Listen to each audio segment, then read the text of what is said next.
Annyeong guys! Welcome to a day in a life as a Filipino chef here in Korea. Ang ganda ng panahon ngayon kasi mag-i-spring na dito sa Korea. Pinaka the best na season kung nagbabalak kayong mag-tour sa Korea. So today, papakita ko ulit sa inyo kung ano yung mga typical na ginagawa ko everyday.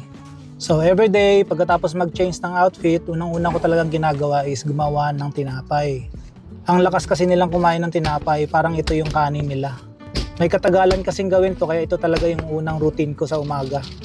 So yung bread na to hindi to flour, semolina tong gamit ko kaya medyo dilaw siya. At dahil spring na nga dito sa Korea, ito nga nagtatabi ako ng mga buto. Buto nga pala to ng cherry tomato. Ganito yung ginagawa ko, nilalagay ko siya sa basang kitchen towel.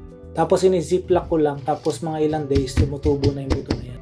So today pinapalitan ko ng kitchen towel at kinukuha ko na rin yung mga tumubo na. Bali nagpatubo nga pala ako dito ng okra, ng paprika at saka ng cherry tomato. At ito may sinusubukan din akong gawin, yung avocado kung tutubo nga siya. And dito mayroon akong indoor mini garden. May tanim nga rin pala ako ditong mint.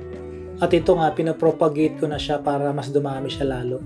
Ang ginagawa ko dito ay tinatanggal ko lang yung tangkay niya and then binababad sa tubig ng mga ilang days tapos nagkakaugat na siya.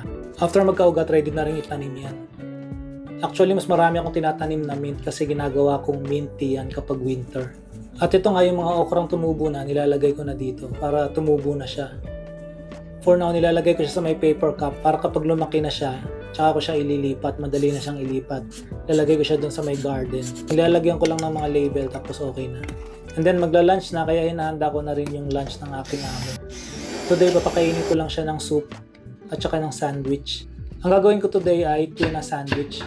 So naglalagay lang ako dito ng syempre tuna, onion, bell pepper, isang itlog, tapos chopped celery. Then lagyan natin yung ating mayonnaise, konting mustard, at saka pickle relish, lemon, and then asin paminta. Yun na, masarap na yan. So ang gagamitin ko dito ay itong pita bread na homemade ko din. Ginipit ko lang yung gilid para mapalaman natin yung ating tuna. Tapos initin ng konti sa pan, yan nilagay na yung ating veggies. Ayan na yung lunch niya.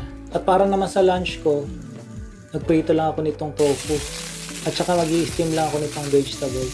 Lagay lang ng konting tubig, at saka spices, and then cover, and then tapos na. Gagawin ko lang ng sauce yung ating tokwa, parang yung feeling na tokwa at baboy, ganun. Pero wala tayong baboy. So toyo, suka, and seasoning, yan lang yung ating sausawan. And then yan na yung lunch ko. Tapos may 2 boiled egg lang para may protein.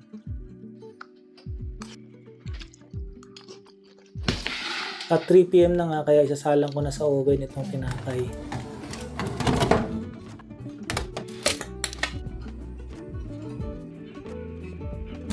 After nyan, mag-start na ako mag-prepare for dinner naman. Gumawa ako dito ng cauliflower puree. And then fish ang dinner nila today kaya mag-marinate lang ako dito ng trout. Lagay lang tayo ng herbs dyan, fresh garlic, olive oil, asin paminta, and lemon. Nagsaing na rin ako para sa fried rice kasi gusto nilang may kanin today.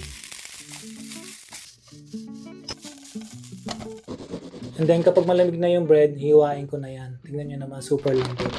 Lagay lang natin sa plastic para hindi mag-dry. And then nag-ready na rin ako ng vegetable para sa sauté vegetable natin later. Almost dinner na kaya ipapan-seared ko na tong ating isda.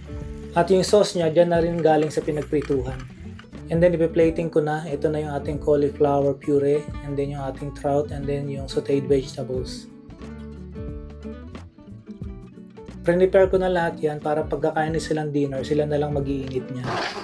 Gusto din nila may juice everyday kaya ito, nag-blend lang ako ng frozen strawberry at saka frozen blueberry. And then 6 PM, konting linis lang and then uwian na.